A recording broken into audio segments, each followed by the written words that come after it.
Қайырлы күн, құрметті оқырмандар, қалайсыздар? Мен Рамазан Рахматулла, сіздерге психосоматика жөнінде тереңірек түсіну үшін өздеріңізге кіріспе ретінде бонус сабақтар дайындап қойдым. Бұл бонус сабақтардың аты қарапайым, денсаулық, қарым-қатынас, табыс бонус сабағы деп аталады. Бұл сабақтарды мен YouTube-қа салып қоямын сіздерге, және Telegram каналға салып қоямын. Сіздер әрқайсысын жеке-жеке қарап көре алатын боласыздар. Бұның ерекшелігі қысқа нұсқа, ішіңіз пыспайды. Аз ғана уақытыңызды бөліп, өзіңіздегі тақырыптың түбінде қандай тақырыптар, қандай қате ойлар жатуы мүмкін, соны тауып алып, не істеу керек екенін, қадамын түсінетін боласыз. Ал бисмилля деп бастайық. Бұған дейінгі біздің YouTube каналымыз өкінішке орай не деген өте көп аурулардың психосоматикасын айтқан YouTube каналымыз өшіп кетті. Сонымен біз жаңасын ашып жатырмыз. Мына бонус сабақты да сізге жаңадан түсіріп отқан жайым бар. Ал бисмилля бастайық. Денсаулық тақырыбы барлығымыз өмірімізде ең маңыздысы. Былай хадисте келгендей, біздің мән бермейтін және қадіріне жете бермейтін екі нығметтің бірі ғой бұл денсаулық деген. Уақытымыздың, бос уақытымыздың және денсаулықтың қадірін біз біле бермейміз, пока сол уақыт таусылып қалғанша және денсаулығымызда бір жеріміз ауырмайынша. Және де халықтың арасында әдемі сөз бар, бүкіл проблема сенде көп болуы мүмкін дейді. Бірақ бір жерің ауырып қалатын болса, сенде бір ғана проблема қалады. Ол денсаулық. Денсаулық зор байлық деп бекер айтпаған. Сол үшін бүгінгі біздің бонус сабақтың алғашқы сабағын денсаулыққа арнадым. Денсаулық тақырыбын психосоматикалық жағымен ашатын болсақ, дұрыс түсініңіздер, психосоматика ол 1900 жылдан 1930-ға дейін, 1970-ке дейін зерттелген медицина ғалымдары мен психолог ғалымдардың бірігіп отырып шығарған ғылыми бағыты. Бұл психосоматика саласы 1970 жылы әлемнің алдында жүрген мықты елдердің бірігуімен, сол елдердегі тәуелсіз ғалымдардың бірігуімен жасалынған ғылым деп мойындалған сала. Қазіргі уақытта әр 2 жылда бүкіл әлемдік психосоматикалық конгрестің ғалымдары, жаңа медицина ғалымдары мен психолог, психосоматолог ғалымдар бірігіп, әр жаңа жылда шығып атқан жаңа аурулардың артында қандай психологиялық себеп болуы мүмкін ортақ. Соны зерттеп, соны әр 2 жылда әлемнің дамыған елдерінің астаналарында конгресте талқылап отырған жайлары бар. Сіздерге бүгін денсаулықты былай түсіндірсем, бұл психосоматика саласын көп психологтар кейде менсінбей жатады, ой, бұл жас ғылым ғой деп. Иә, бұл жас ғылым, бірақ та біз түсінуіміз керек. Адамның ойынан денсаулығында аурулар шығатындығын бізде тек қана 1970 жылы осы психосоматика ғылымы емес, кезінде Гиппократтың кезінде де, Ибн Синаның кезінде де бұл тақырыптар қозғалған. Яғни адамның ішкі ойлары, сөздері, көзқарастары оның денсаулығына, оның иммундық жүйесіне әсер ететіндігі сол кісілердің жазбаларында бар. Оны өздеріңіз іздеп жата бересіздер, ChatGPT деген тегін нәрсе бар. Одан бөлек біздің пайғамбарымыз Мұхаммед саллаллаху алейхи кезінде де сахабалар, соның ішінде білімді сахабалар, Әли деген радиаллаху анху мықты сахаба болған, білімді, сол кісінің де айтып кеткен сөздері бар. Адамның басына келген кез келген қиындық, ауру болсын, сынақ болсын, ол өзінің екі қолымен жасап алған күнәсінен, оның шешімі тек қана тәубеде. Яғни оның ішкі ойларын, қателескен жерлерін тәубе етіп, өзгергеннен кейін барып, ол сынақтың шешілетіндігі, шешімі Құдайдан келетіндігін айтқан. Одан бөлек Әлидің екінші сөзі бар, ол адамның өзінің ішкі әлемін, сыртқы әлемге ғана фокус қойып жүріп, ішкі әлемін ұмытып қоятын туралы.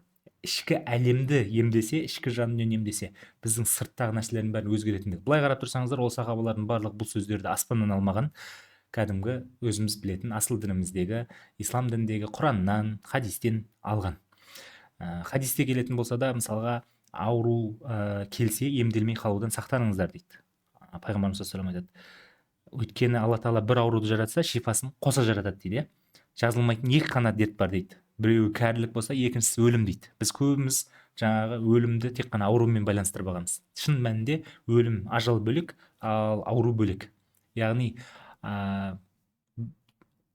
жазылмайтын ауру жоқ деген біз осы хадиске иман етіп, біз барынша сол ауруларымызды асқындырмай, алдын алып, денсаулығымызды өзімізден бірінші орында, өзіміздің кесірімізден, өзіміздің физикалық дүниемізге қарамағаннан, өзіміздің эмоционалдық күйімізге қарамағаннан, өзіміздің жаңағыдай дұрыс тамақтанбағанымыздан екенін мойындап, алдын алып, денсаулығымызға бүгіннен бастап күтуіміз керек.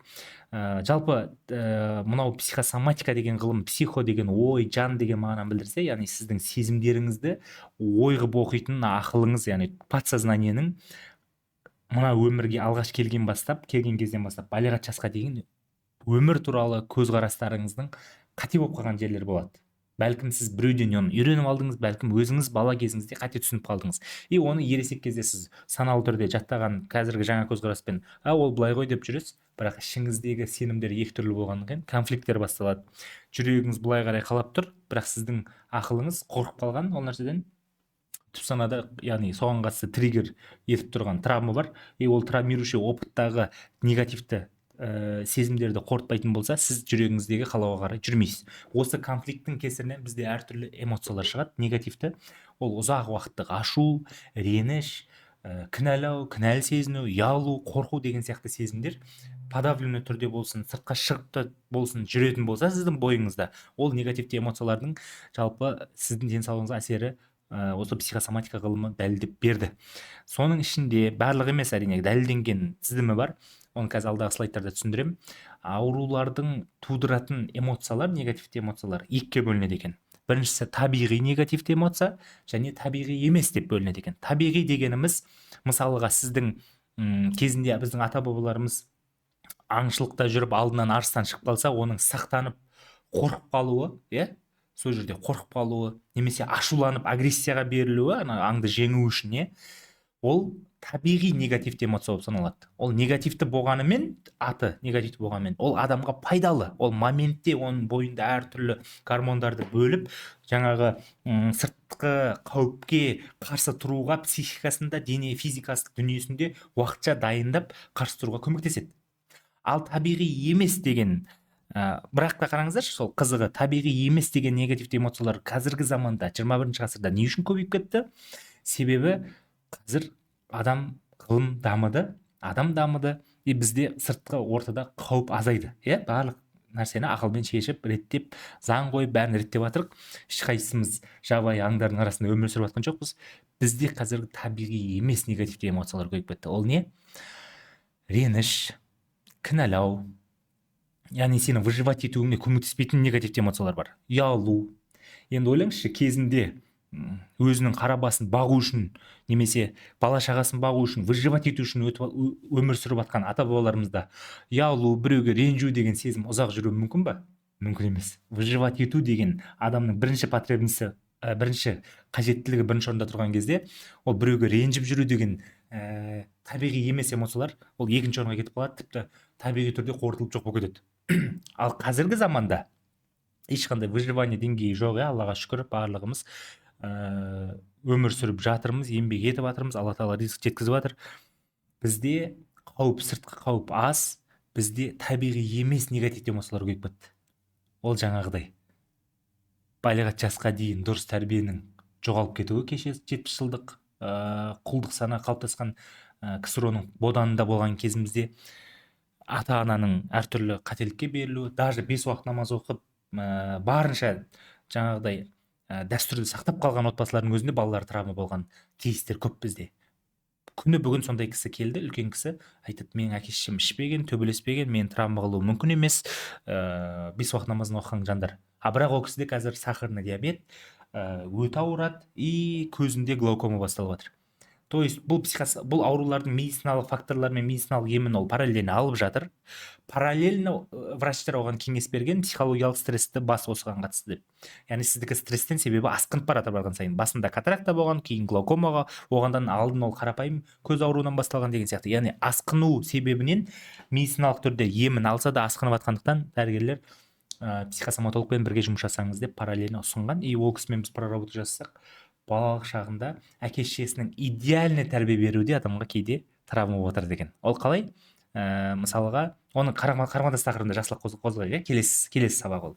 Мынау денсаулық сабағына кірсек, қайтып, психосоматика саласы жалпы, мынау 1930 жылы Святая Семерка деп орысша ат қойған. Мынау 7 ауруды психосоматикалық ауру деп бекіткен 1930 жылы. 30 жылдық эксперименттің арқасында 30 жыл бойы дәл сол аурулармен ауырып жатқан пациенттерді, больницадағылары жаңағы медицина және психология ғалымдары университеттегі жаңағы больницада жатқан ауырып жатқан 30 жыл бойы дәл сол аурумен ауырған адамдардан психологиялық опрос ала отыра ортақ белгілерін тапқан. Тура солай ол зерттеу жалғасып, жаңа жеті святая семерка деп интернеттен іздесеңіздер болады. Оның ішінде іш құрылыс аурулары, тері аурулары, асқазан ауруы, язва желудка, бауыр өт аурулары, сосын гипертония, осы тақырыптар бар. Жалпы 1970 жылға дейін ол список бізде 100-ге дейін жақындаған, яғни ауру психологиялық стресстен пайда болу шансы көп деген аурулардың списогі. Енді қалай оны сен нақты, кейбір врачтар шығады, қалай сен оны нақты психологиялық деп, психосоматикалық деп айтасың, немесе қалай сен оны нақты физикалық деп айтасың деп ажыратуы қай жерде деген сияқты, дәлелде деген сияқты сөздер болып жатады.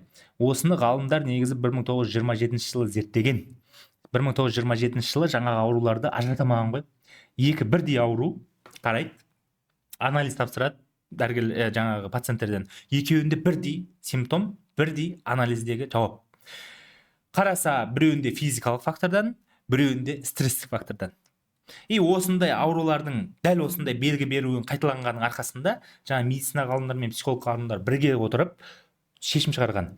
Так, оказывается, біз аурулардың пайда болып қойғаннан кейін, яғни науқас ауырып қойғаннан кейін, ол аурудың қайдан пайда болған 100% таба алмаймыз. Өйткені симптом бірдей, және анализ бірдей болып тұр. Не істейміз? Онда былай шешім шығарамыз дейді. Яғни протокол қабылдайды. Так, кез келген пациент ауырып келген кезде бірінші медициналық жағынан оған анализ қоямыз, лечениесін жүргіземіз. Медициналық жағынан параллельно психологиялық жағынан ода стресс болатын болса жаңағы пациентте, сол стресстің де жұмыс жасауына біз оған ұсыныс жасаймыз. Яғни психологпен, психотерапевтпен. Қазіргі уақытта ол психосоматолог. Осы кеңеспен біз түсінуіміз керек, қазіргі заманда да сіздің денсаулығыңызда шығып тұрған аурудың себебінде и физиологиялық себеп болуы мүмкін, и стресстік себеп болуы мүмкін. Екеуі де бірге болуы мүмкін, кейде бөлек-бөлек болуы мүмкін. Яғни 100% мынау менікі физиологиялық фактордан, немесе 100% менікі стресстік фактордан деп айтамайсыз. 30-да 70, 80-де 20 деген сияқты екеуі аралас жүреді көп жағдайда. Өйткені кейбір адамдарды көріп атасың, балалық шағында әлсіз болған, кейін 20 жасынан бастап қара жұмыс істеген, неше түрлі өзінен 10 есе ауыр заттарды көтереді, бірақ оның омыртқасы ауырмайды. Ал бір адам бар, балалық шағынан спортпен шұғылданған, бәрі әдемі, бірақ 20 жасынан бастап бір ауыр затты көтеріп қалып еді, все, бітті. Ода грыжа, анау мынау бәрі пайда болып жатыр. И көбісі ойлайды, жаңағы бір қап ауыр зат көтергеннен деп. Неге онда бірінші тұрған адамдікі бірден оның грыжа шығып кетпейді, ол 50 жасына дейін көтерді деген сияқты. Осы моментте уже бізге не келеді? Сол органның, яғни оның омыртқа жүйесінің иммунитеті. Не үшін түсіп кетті? Не үшін сол жердегі нерв тамырлары қысылды? Не үшін оған керекті веществолар бармай қалды деген сияқты уже сұрақтар пайда болады ғалымдардың. Сөйтеді, оны уже стресске бекітеді. Яғни сол органның стресстің кесірінен иммунитет түсіп кетіп, сол органдар әлсіреп қалғандықтан сен қарапайым өзіңнің салмағын көтергеннен ақ уже грыжа шыға беруі мүмкін да. Түсіндіңіз ба? Осындай сияқты жалпы түсінді деп ойлаймын сіздерді. Кез келген аурудың сыртқы факторы болады и психологиялық факторы болады. Ешқандай ғалым 100% психологиялық, 100% физиологиялық деп ешкім айта алмайды. Сол үшін де протокол бойынша медициналық түрде бірінші барып мамандардан диагнозын қойдырасыз, лечениесін алып атасыз, параллельно психологпен жаңағы стресстік частьте жұмыс жасайсыз. Неге? Өйткені медицина қазір ғылымы мойындады. Аурудың лечениесін қойып, пациент ем алып жатқан кезінде ол емнің толығырақ дұрыс қонуына стресс кедергі болады деп жатыр. Вот осы кезде екінші рет психосоматика мойындалады. Яғни стрессті алып тастайтын болса, лечение жақсырақ қонады. Келесі, қандай жағдайда психосоматикаға жүгінген дұрыс? Біріншісі, ауруға диагноз қойылды, сізде белгілі бір пайда болған, немесе балаңызда емделді, бірақ жазылмады. Осындай кез болады, мысалға, жазылмай тұрып алды. Осы кезде сіз сразу түсінуіңіз керексіз, бұл психосоматикадан. Яғни психосоматикалықта себебі тұр, и ол лечениенің қонуына кедергі болып жатыр. Жаңа стресс. Не істейміз? Психосоматикалық түрде параллельно проработка алып, сол тақырыптарды терапиямен емдеп бастаймыз. Терапиямен. Осы жерде көп адамдар шатасады. Курс алып, өздері кітап оқып, өзім шешем деп қуып кетеді. Өкінішке орай сіздің подсознание тұрған жеке сіздің тәжірибеңіздегі қалыптасқан негативті опытты, сол опыттағы қалыптасқан көзқарастарды жеке талдап ауыстырып терапияда жұмыс жасамаса, просто бүйтіп кітаптан оқып, мынау надан екен ғой, мынау надан екен ғой дегеннен жазылып қалмайды. Жақсылап түсініп алыңыздар. Иә, жеңілдеуі мүмкін, бірақ толыққанды кетпейді. Екінші, қандай себепте психосоматикаға жүгінеміз? Ауру жазылды, емделдіңіз, иә, дәрігерге барып, бірақ қайталана береді. Қайталана береді. Тез грипп болып қала бересіз, тез ангина болып қала бересіз, тез беліңіз ауырып қала береді. Значит, оның психологический моментін сіз емдемегенсіз деген сөз. Яғни осы кезде психосоматикаға жүгінесіз. Үшіншісі, дәрігерлер тексерді, анализ алып жатыр, бәрін қарап жатыр, жоқ. Ешқандай белгі жоқ аурудың, сізге диагноз қоя алмай жатыр. Бірақ ауырсыну сезінудесіз. Не істейсіз? Психосоматикалық түрде өзіңіздің ішкі стресстермен жұмыс жасайсыз. Және төртінші себеп, бұл психосоматикалық конгресстің психосоматикада бекітілген қазір 100-ден астам аурулар бар. Ол біздің қарапайым қазақтың күнделікті жаңағыдай естіп жүрген аурулардың барлығы ол аурулардың ішінде бар, поверьте. Әрине кейбір исключениялар бар, кейбір тереңірек тақырыптар бар, жаңадан шығып жатқан аурулар. Олар әлі психосоматикалық тізімге еніп үлгерген жоқ, ғалымдар оны зерттеп үлгерген жоқ, иә. Сол үшін төртінші себеп, сол психосоматикалық аурулардың списогында сіздің ауырып жатқан орган, сіз ауырып жатқан аурудың аты бар болатын болса, сразу медициналық еммен қатар психосоматикалық жағымен де жұмыс жасай салған жақсы. Өйткені уақытыңызды экономдайсыз, ақшаңызды экономдайсыз, и нервіңізді, денсаулығыңызды экономдайсыз. Пышаққа түсіп, немесе тағы бірдеңе асығыс шешім шығармайсыз да. Қаншалықты ерте бастайсыз, осы екі емді, соншалықты ол ауру асқынбайды, соншалықты ол сіздің өміріңізде жақсы шешімдер береді. Так, келесі, егер де сізде қандай да бір денсаулығыңызда ауру тақырыбы бар болатын болса, пайда болған болса, онда оның себебін табудың қадамдары. Бірінші, біз сіздерге мынандай бір гайд дайындап қойдық аурулардың психосоматикасы. Негізі бұл интернетте тегін тұр. Егер сәл іздесеңіз интернеттен, Google'дан мына аурудың психосоматикасы, мына органның психосоматикасы деп орысша жазатын болсаңыз, толып жатыр, иә. Сіз әрине оның ішінде де қуып өтірік жазсағандар көп. Дұрыс жерден, дұрыс ақпараттан тауып іздеп өзіңіздің жеке фильтріңізге, сіздің жауапкершілігіңізде. Бірақ бізден білгіңіз келсе, маман ретінде, біз Telegram каналда осындай аурулардың психосоматикасы деген гайдты беріп қойдық. Бұл гайдты алу үшін біздің жаңағыдай парақшамызға тіркелесіз жеке, сөйтесіз, сол жақта осы гайдты сұрасаңыз, өзі қалай салыну керек екенін актуальныйларды көрсетіп қоямыз.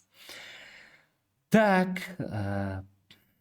жалпы тыныштық халінің маңыздылығы неде? Денсаулығымен проблемасы болып жүрген, стресске беріліп, лечение қонбай жүрген адамға. Біздің психикада, санамызда тыныштық халі болмайтын болса, медитативный хал. Біздің ішімізде конфликттар тезірек ауруға айналып кету шансы бар. Яғни сіз оны байқамай, тезірек ауруға асынып кету шансы бар. Сол үшін үнемі сіздерге таңертең және кешке тыныштық халіне түсіп отыру деген ұсынысты мен бүгінгі сабақта сіздерге жасаймын. Ол ұсыныс не береді сізге? Денеңіздің босауына және ойыңыздың тынышталуына, жүрегіңіздің тынышталуына көмектеседі. Күніне кемінде 10 минуттан жарты сағатқа дейін, таңертең 10 минуттан жарты сағатқа дейін, кешке жаяу жүрген уақытта немесе үйде жеке отырған уақытта медитация жасауға, тыныштықта болуға өзіңізге мүмкіндік беріңіз. Өйткені мида хаос басталған кезде ол проблемаға, қарызға, кризиске, ауруға айналу шансы бар. Так, егер өзіңіз істей алмай жатсаңыз, онда мамандарына көмекке жүгінсеңіз болады. Яғни психотерапевт мамандарға, біздерге, психосоматолог мамандарға жүгінсеңіз болады. Сізге сыйлық ретінде жаңағы гайдтың қасына біз осы ПМР техникасын, яғни медитацияны беретін боламыз.